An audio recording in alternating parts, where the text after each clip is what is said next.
Amin. Silakan duduk Bapak Ibu. Terima kasih buat teman-teman sudah melayani. Selamat malam Bapak Ibu semua, Shalom. Saya percaya Bapak Ibu saat ini dalam keadaan yang baik, semua sehat semuanya. Ya, ini kita masuki hari pencurahan yang ketiga. Seharap Bapak Ibu ikut sampai terakhir yang ke-6 Bapak Ibu ya. Jangan berpikir ada hadiahnya Bapak Ibu. Tapi belajar malam hari ini, setiap hari-hari yang kita jalani nanti, dari mulai hari pertama sampai ke-6 itu kita belajar sama-sama mendekatkan diri kepada Tuhan. Belajar akan firman Tuhan. Ya, malam hari ini kita akan belajar dalam satu tema, yaitu Roh Kudus menjadi jaminan hidup orang percaya. Ya, Roh Kudus menjadi jaminan hidup orang percaya.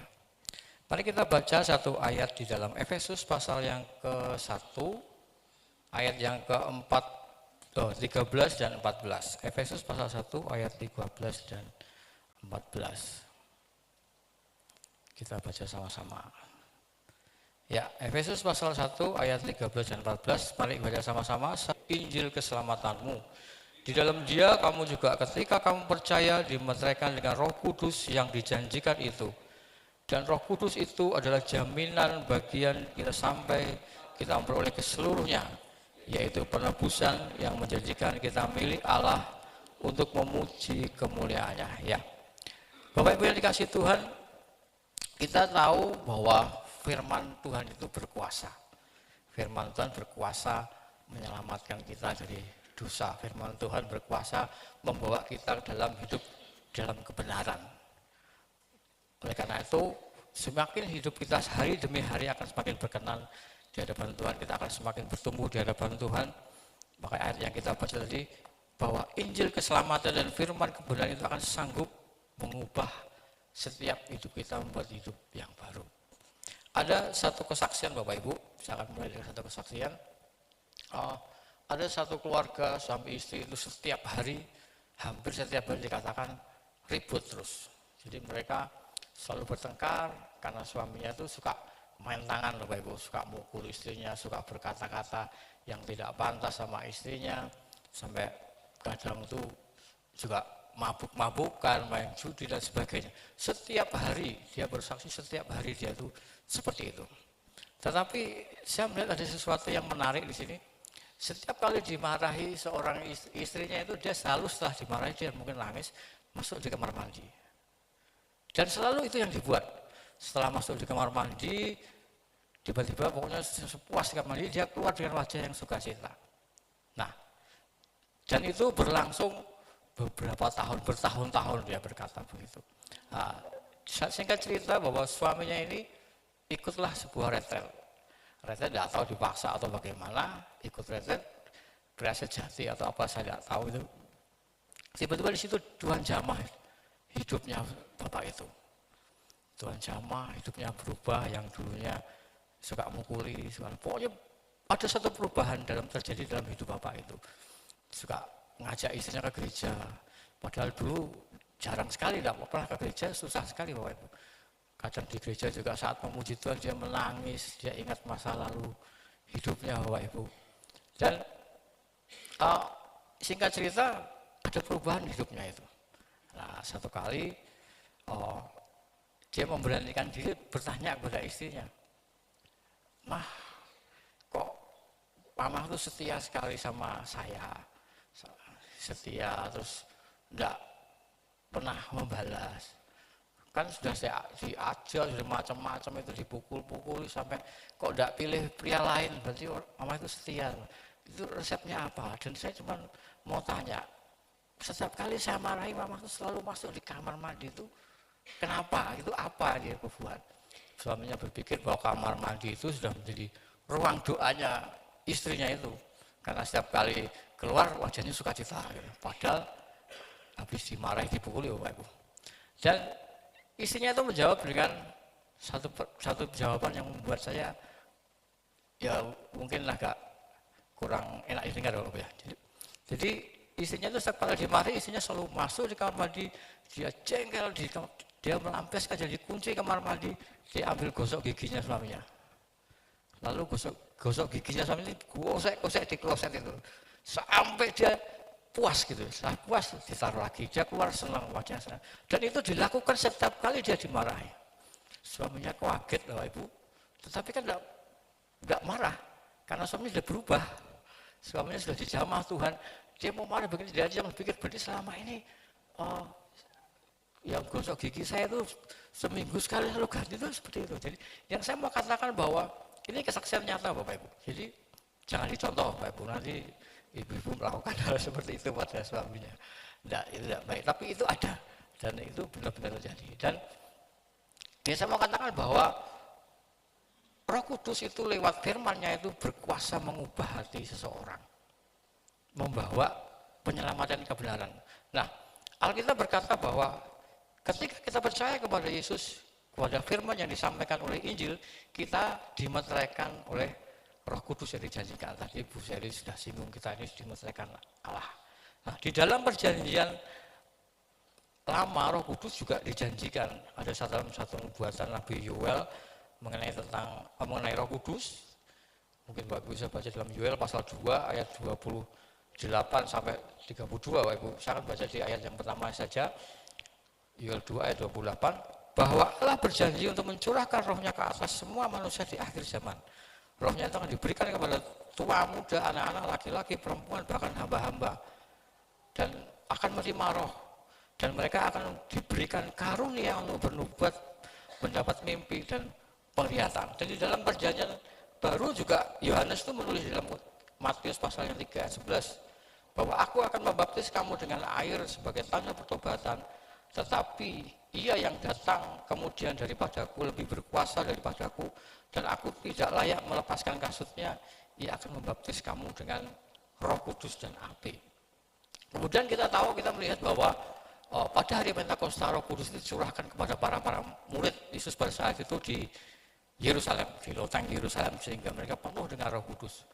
Jadi Roh Kudus itu berdiam di dalam setiap hati orang yang percaya kepada Yesus. Dari sini kita bisa melihat bahwa karya atau peranan Allah Tritunggal itu benar-benar nyata Bapak Ibu.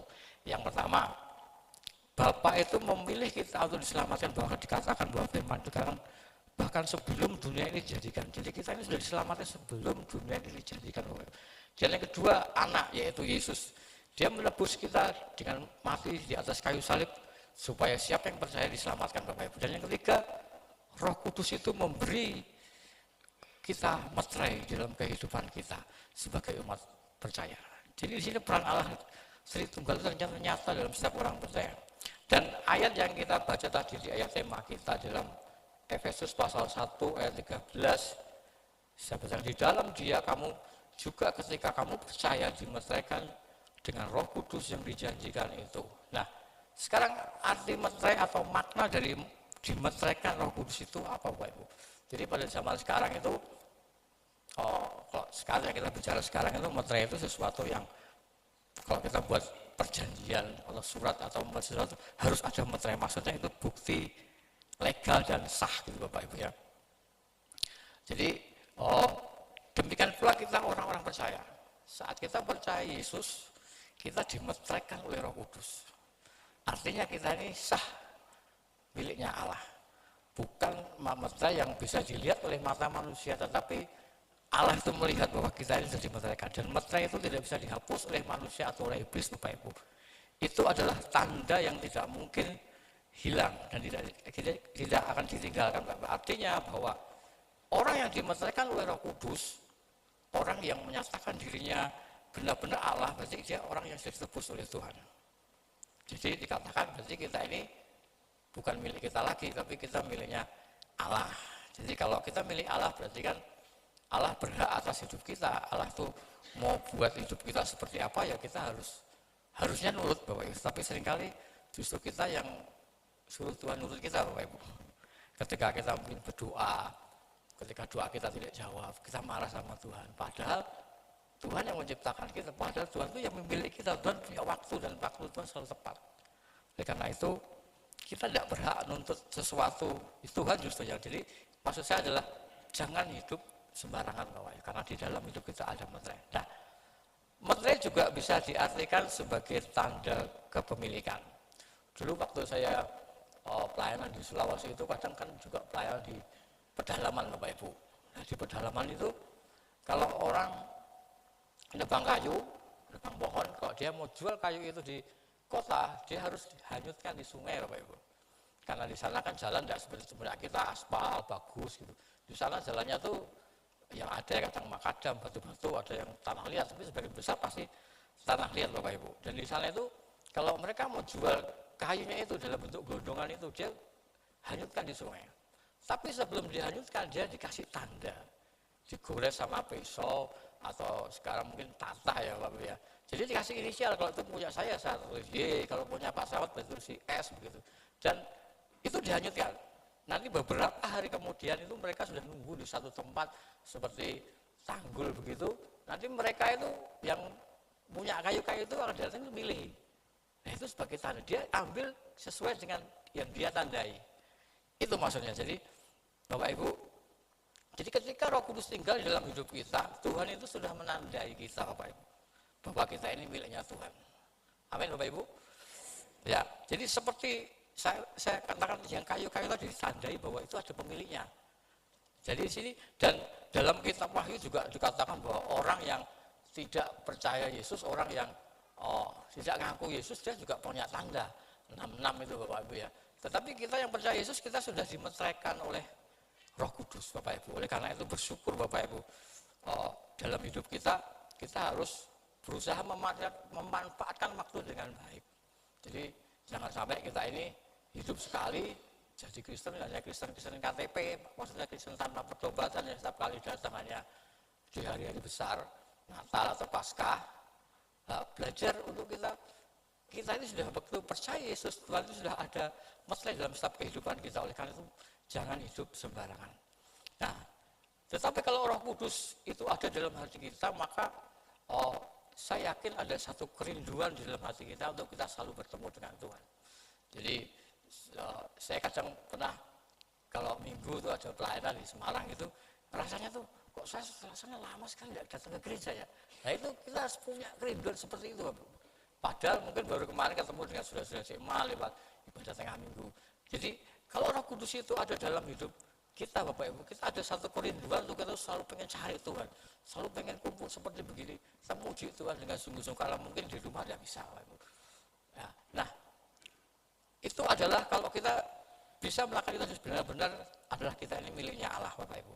Nah saat kita dimeteraikan oleh Roh Kudus itu adalah suatu tanda kepastian, artinya ya kita pasti dijamin masuk surga. Firman Tuhan katakan bahwa barang siapa percaya kepadaku, dia tidak akan binasa, melainkan beroleh hidup yang kekal. Artinya saat kita percaya kepada Kristus, saat kita itu bersatu dengan Kristus, maka hubungan kita dengan Kristus itu dikasih meterai oleh Roh Kudus yang diberikan pada waktu itu sebagai jaminan kehidupan kita Bapak Ibu. Oleh karena itu di ayat yang ke-14, di ayat tema kita dikatakan bahwa Roh Kudus adalah jaminan bagian kita sampai kita memperoleh seluruhnya, yaitu penebusan yang menjadikan kita milik Allah. Dan ada ayat lain yang bisa kita pelajari dalam 2 Korintus pasal 1 ayat yang ke-21 dan 22. Coba Bapak Ibu lihat 2 Korintus pasal 1 ayat 21 dan 22.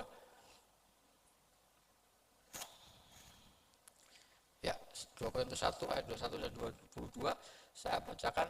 Sebab Dia yang telah meneguhkan kami bersama-sama dengan kamu dalam Kristus adalah Allah yang telah mengurapi, memeteraikan tanda miliknya atas kita, yang memberikan Roh Kudus dalam hati kita sebagai jaminan dari semua yang telah disediakan untuk kita.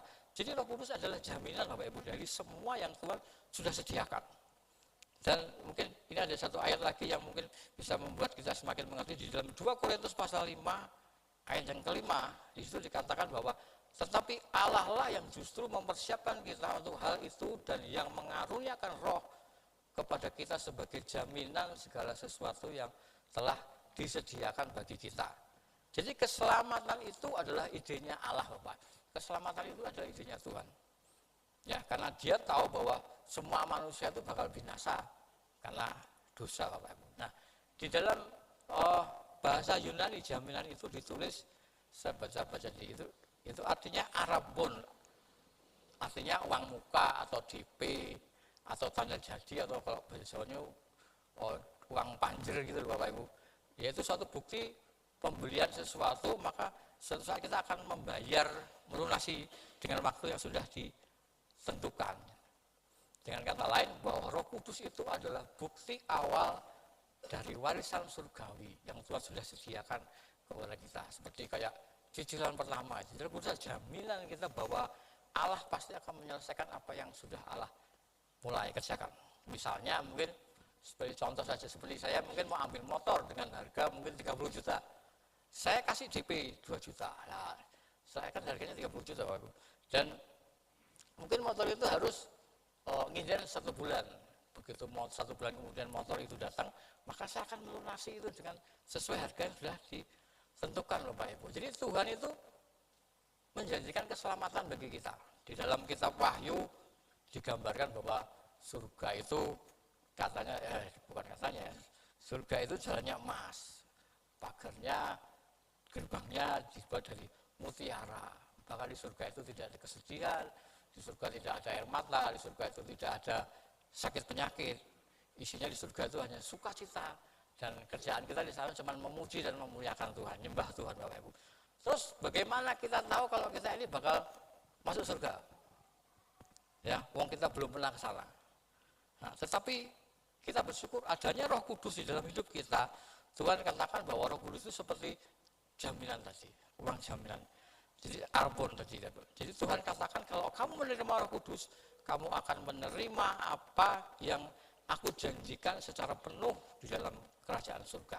Nah, sebetulnya janji-janji Tuhan itu kita harus pahami, banyak sekali janji Tuhan. Kalau Bapak Ibu setia baca firman Tuhan, di situ Bapak Ibu akan mengerti banyak sekali janji-janji firman Tuhan di dalam Alkitab. Oleh karena itu belajar setia baca firman Tuhan, lihat-lihat.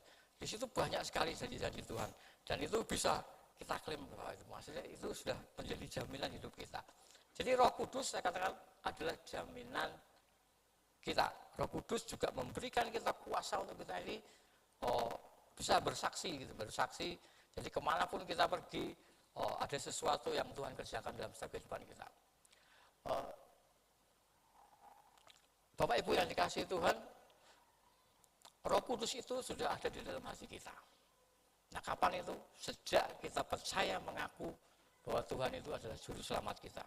Dalam Kisah Para Rasul pasal yang ke-7 ayat yang ke-51, Kisah Para Rasul pasal 7 ayat 51 berkata begini.